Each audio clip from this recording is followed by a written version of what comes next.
I wasn't really thinking about children's freedom when I made Haunted Country.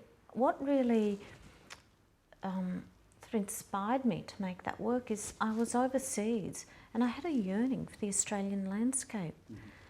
And it was really the first time that I felt Australian.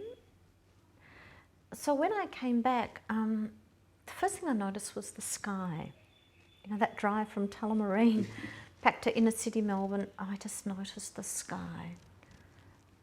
And then I started reading about the Australian landscape and then Aboriginal understanding of the land and connection to land.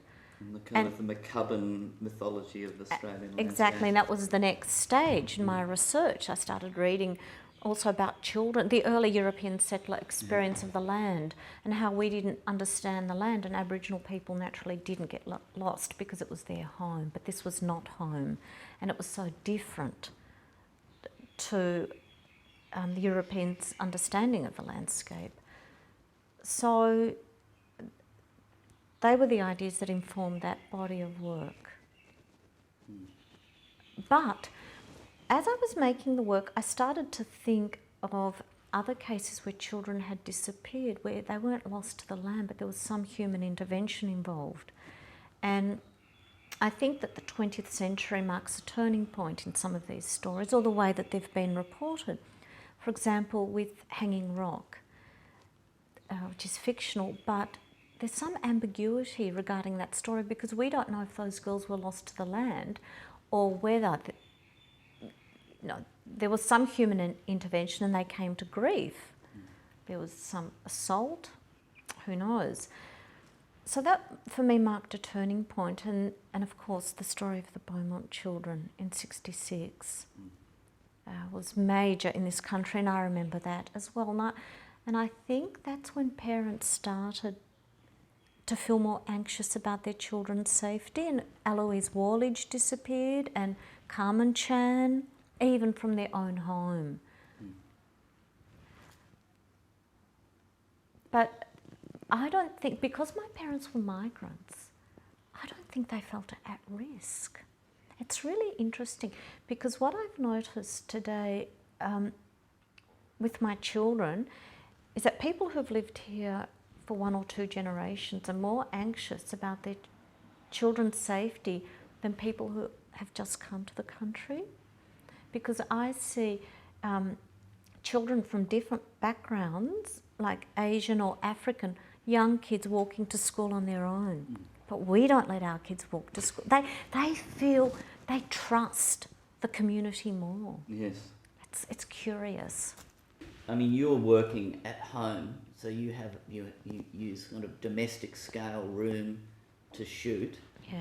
And you're using painted backdrops almost all the time, or you shoot some things outside. When the children were young, I worked in the studio. It was just a lot easier. I didn't want to drag them off to locations that involved a lot of driving. It just seemed very natural to be working at home. And when I made Phantom Wise, I started off with just using a black backdrop. And when I started making Lewis Carroll's works, there were some works where Lewis Carroll had painted over the photograph. And I thought, well, this is interesting. I can actually restage those pictures and paint over the photograph. But I didn't feel that I was saying anything new by just merely copying and the process. I was referring to the image, but I wanted to do something different with the process.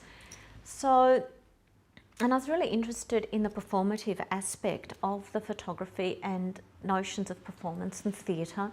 So I thought, why not create a scenic backdrop the way they do in theatre and move from sort of reality into this imaginative, performative space. And back to Victorian photography. Yes, yes. So that's when we thought of, when I say we, that's Robert Nelson, my partner who painted the backdrops, and he had to work out how to actually paint them because we painted not only background but foreground as well. So Olympia, if you can imagine the backdrop being hung on the wall and then coming out onto the floor, extending onto the floor, and she would step onto it, into it, and then I would photograph her, like theatre, I imagine. So we had to work out how to paint the backdrop in the foreground to make it look optically correct when viewed through the camera. So Robert had to employ some anamorphic painting techniques. So when you look at the backdrops with your naked eye, they look distorted, but through the camera, the perspective is perfect. Yeah. This is the sky, and last of all, I'm Alice. In work like The Haunted Country, you've already spoken about the sky and the importance of light in the kind of the mythology of Australia, really. So how did you deal with the practical issue of light and photographing those? Okay, photos? very, very good question. Because when you go into the bush, often you don't see the sky, so you don't get the light, because you have to imagine you're just enveloped by trees, and it can be quite dense.